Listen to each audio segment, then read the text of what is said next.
violence and other kind of violence. Get away! I could be at work, at school, in my car, I can still get shot by the police, but I can get shot anywhere. So it is what it is.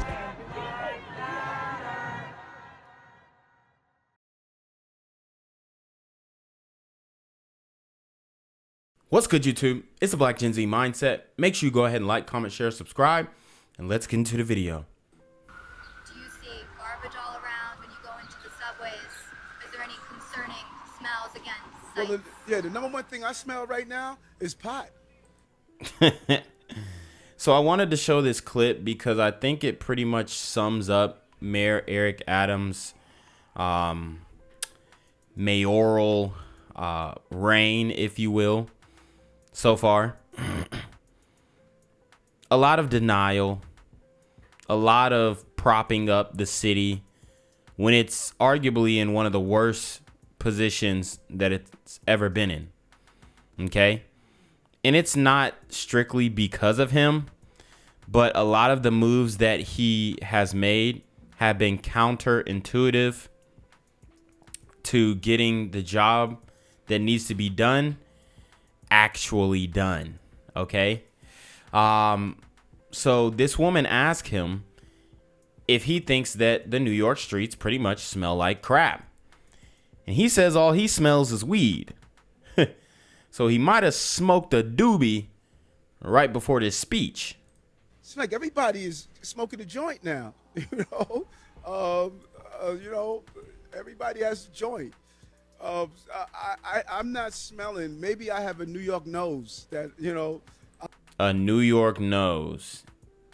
And, sometimes you can be immune to the smells, especially if you've been in the city for a long time. But, I mean, the denial is crazy.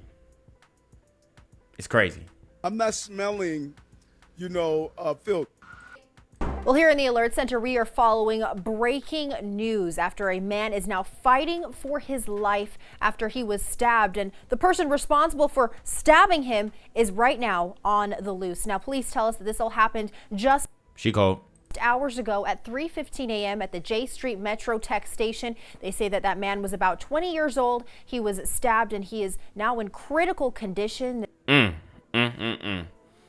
you smell the filth now, Mayor Eric Adams? Can you smell the filth now?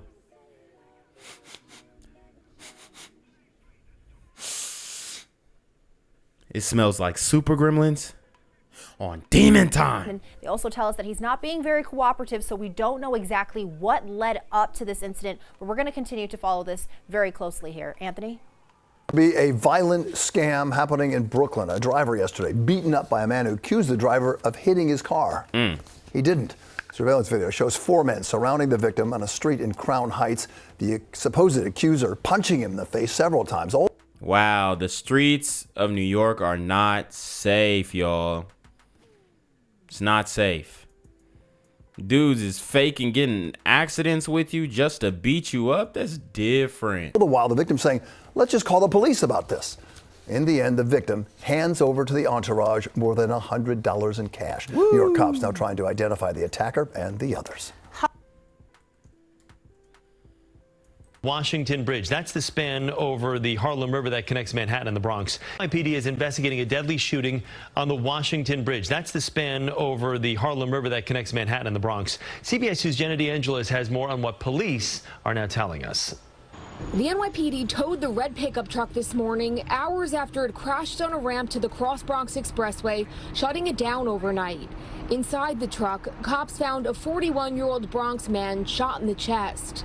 Police sources say it appears he was driving across the Washington Bridge from Manhattan to the Bronx when someone opened fire near the Manhattan ramp.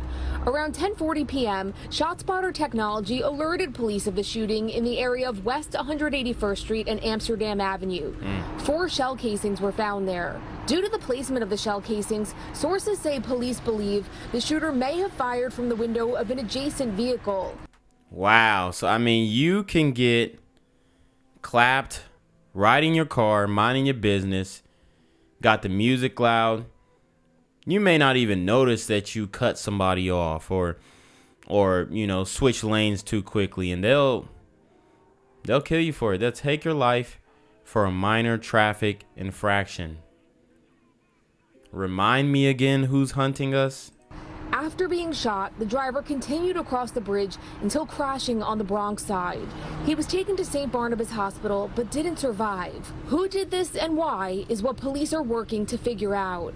A motive is still unclear, but sources say police have not ruled out possible road rage. As you can see behind me, the scene has since been cleared and traffic is back to normal. In the High Bridge section of the Bronx, Jenna DeAngelis, CBS 2 News.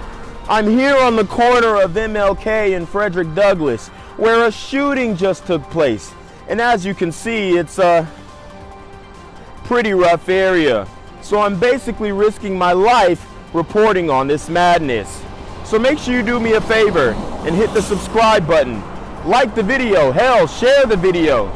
And make sure you go ahead and leave a comment down in the comments section to continue the discussion on how we can find solutions to all this son violence in the streets. I'm Jenquavius Jackson, here live, reporting from Atlanta, Georgia, BGZM News 17. Unnerving, I think best describes it. Another act of violence, this time at this Chase Bank on East 86th Street and 2nd Avenue on the Upper East Side, after a customer attacked a security guard, stabbing him. Now some New Yorkers are questioning, when will the violence stop? Wow. At a Chase Bank, you have a security guard stabbed. That man must have got caught lacking, bruh. He must have got caught slipping hard. You heard what they said. New Yorkers are asking, when is the violence gonna stop? This is what y'all voted for. This is what y'all was marching for in 2020. Defund the police. Don't act like y'all weren't, because a lot of that was coming out of New York. A lot of that was coming out of New York. And now you see the result of it. Okay? More people lashing out, more people getting stabbed, whether it's on the subways, on the streets, inside of banks. Seems to be a bit of an epidemic. It all started before this Chase Bank opened around 8:30 Friday morning. The customer was apparently trying to get in, but was told by the security guard the bank was not open yet, to come back at 9. At the same time, employees were arriving. And that was the cardinal sin that he committed. Denied access to a super gremlin on demon time. And what, you know, shout out to Og Nation News. He says all the time, if you are going to deny access to one of these super gremlins, you better clock out right then and there. I don't care if it was the beginning of your shift, bruh. He should have said, damn, I guess I ain't getting paid today. You walk off the job immediately, because he is going to come back and surely he's going to devolve into a super gremlin on demon time. Police say the customer questioned why were they being let in and not him. The security guard explained they work at the bank. Minutes later, once the bank opened, the customer went to a teller to make a transaction, but something went wrong. He was then given a number to customer service. That apparently was not good enough. He was a scammer. He was trying to flip a fake check, you know, swipe a credit card that wasn't his. Woke up early in the morning to scam and then get up out. You're not fooling anybody. The customer allegedly started arguing with the teller, then became belligerent.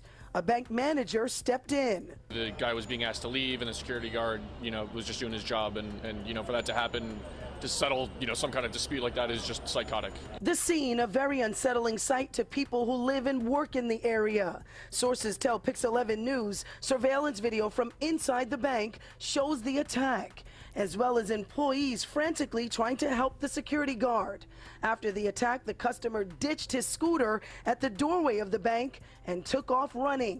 The 59-year-old security guard was left bleeding, in bad shape. Wow. It's just crazy. You know, it's absolutely wild that something like this would happen in the middle of the day. In a statement, a spokesperson for Chase Bank said, "Our thoughts are with the security guard and his family, and we are cooperating with police." Begin with that stabbing at a bank on the Upper East Side. Police are searching for a customer who left a security guard in critical condition and is still on the loose. CBS 2's Thalia Perez is at the scene with the latest. Thalia. Dick and Christine, police say this afternoon the 59-year-old security guard's condition was upgraded to critical but stable. This while the suspect remains on the loose.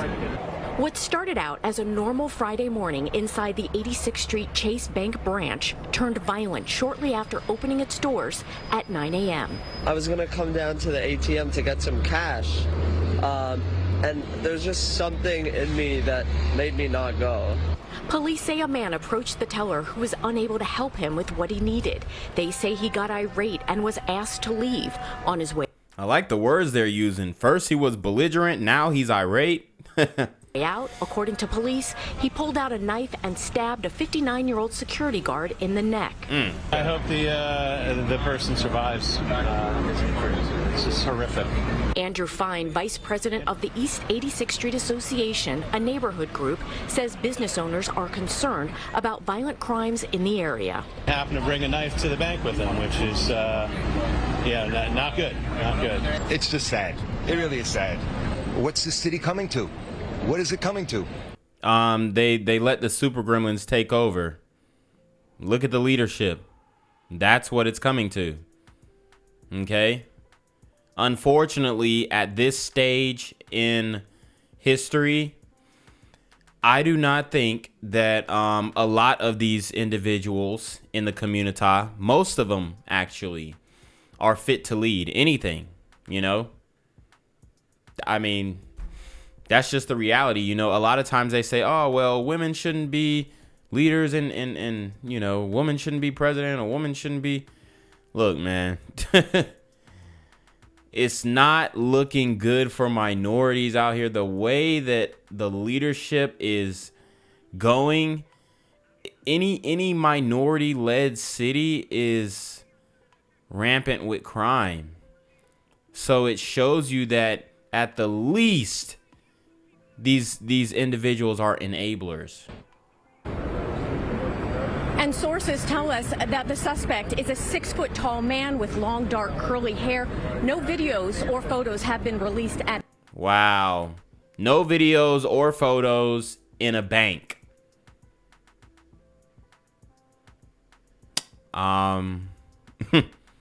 Anyone care to guess what this individual looks like? At this point, but police do say they are reviewing surveillance video to determine if he fled into a nearby subway station. Live on the Upper East Side, Thalia Perez, CBS 2 News. All right, Thalia, thanks very much. We begin with that violent attack inside a Chase Bank on the Upper East Side. A security guard is fighting for his life after being stabbed while trying to do his job. Police say it all started with a customer becoming angry over the service at the branch and ended when that security guard stepped in to try and calm him down. Now, hours after the attack this morning, that man is still on the run. Eyewitness News reporter Jim Dolan live on the Upper East Side following the latest developments. Jim. Yeah, Lauren, police still here on the scene trying to piece together exactly what happened. What we know for sure is the teller at this Chase Bank couldn't complete the transaction that a customer this morning wanted. The manager was called over, and the manager agreed that the transaction was inappropriate. But the customer became enraged, and as the security guard tried to escort him out, police say the customer stabbed him in the neck. Police roped off the corner at 86th and 2nd Avenue today after a Chase Bank security guard was stabbed in the neck there, sparking a manhunt for a bank customer who police say erupted just after the bank opened. There are a lot of people that should be behind bars or wandering around. Yeah.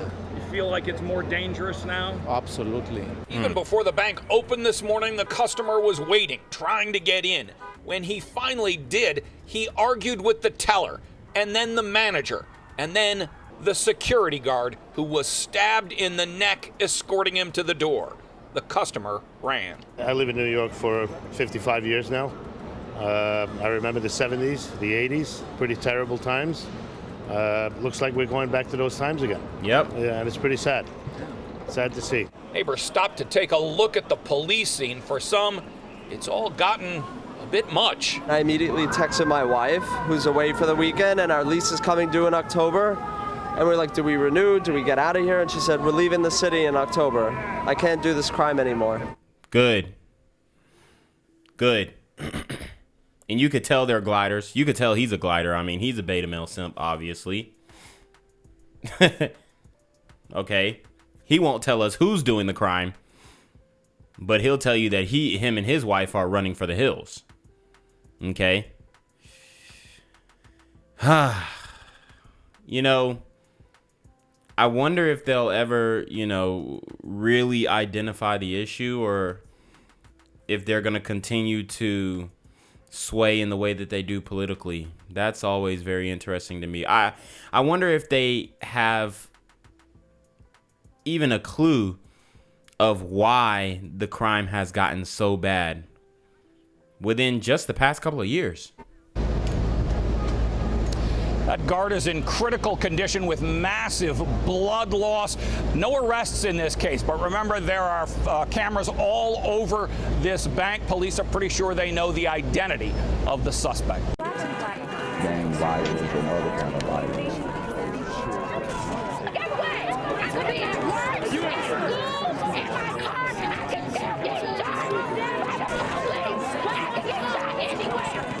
So it is what it is.